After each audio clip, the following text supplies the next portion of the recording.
Hai teman-teman, perkenalkan, aku Syifa Nafira Sumantri. Aku ngapain?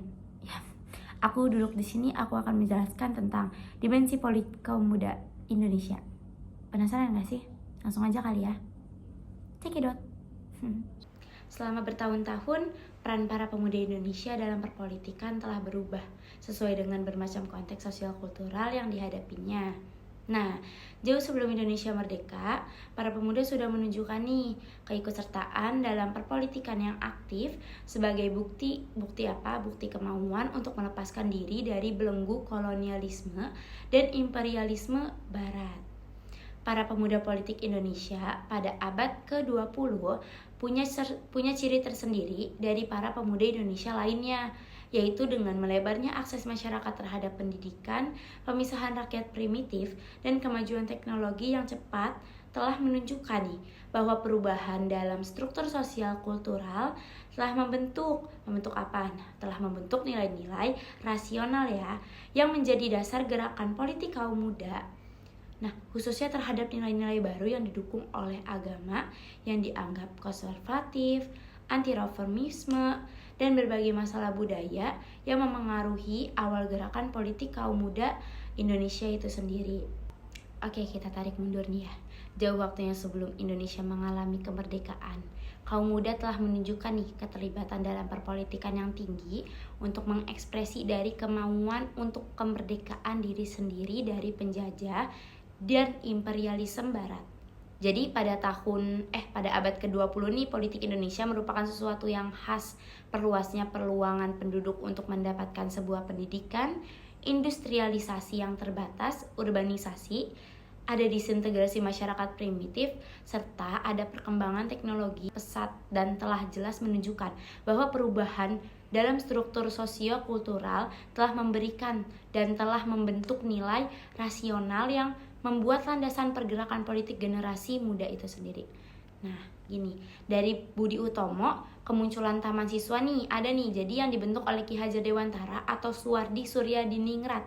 Dan selanjutnya itu Ahmad Dahlan dengan Muhammadiyah pada tahun 1928. Generasi muda memasuki bidang yang sama untuk membentuk Indonesia merdeka pada tahun 1930-an. Berbagai gerakan nasional yang dipimpin oleh pemuda didirikan dan generasi muda tambah aktif dalam gerakan politik nasional. Gini, dari mengambil peran dan partisipasi dalam politik generasi muda dan dalam kencapur politikan Indonesia sangatlah penting dalam mencari cara untuk memahami kehadiran politik generasi muda itu sendiri ya kan. Nah, saat ini nih rencana pemimpin muda telah muncul lagi dalam dunia politik dan kehadiran politik generasi muda menjadi semakin menonjol seiring dengan kemampuan demokratisnya landscape politik kaum muda dalam Indonesia ini. Nah, terus di sini kaum muda dimensi Indonesia, gerakannya itu ada generasi muda prakemerdekaan sudah memakai banyak waktu para kaum muda untuk mengurus permasalahan rumit yang di dalamnya yaitu yang bersifat apa? Ya, bersifat perpolitikan. Dalam periode prakemerdekaan, aksi pemuda bangsa diorganisir melewati aneka macam wadah seperti ada Perhimpunan Indonesia yaitu PI pada tahun 1925. PI ini menunjukkan yang pertama menyadarkan para pemuda atau para mahasiswa supaya nih mengupayakan kemerdekaan. Dikarenakan kenapa? Ya, dikarenakan para pemuda yang akan menjadi elit-elit bangsa bila Indonesia atau negara kita merdeka. Yang kedua itu ada menciptakan sebuah ideologi yang kuat dan tidak terkait oleh pembatasan yang berkaitan dengan agama Islam, agama Islam dan komunisme maksudnya teman-teman.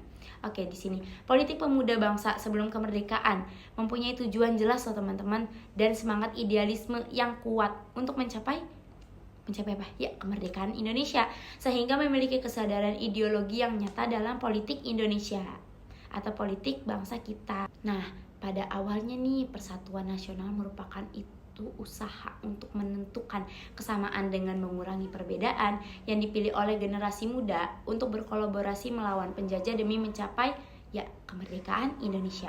Kemudian kesatuan dalam semangat kebangsaan perkembangan bahwa terdapat kesenjangan yang jelas antara penjajah dan penduduk yang dijajah, sehingga para generasi muda terdidik perlu dapat mengidentifikasi dan mengkaji konflik antara masyarakat Indonesia dan penjajah.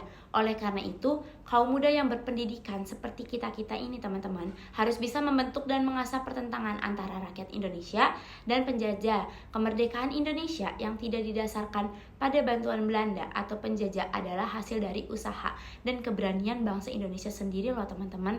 Keren banget gak sih?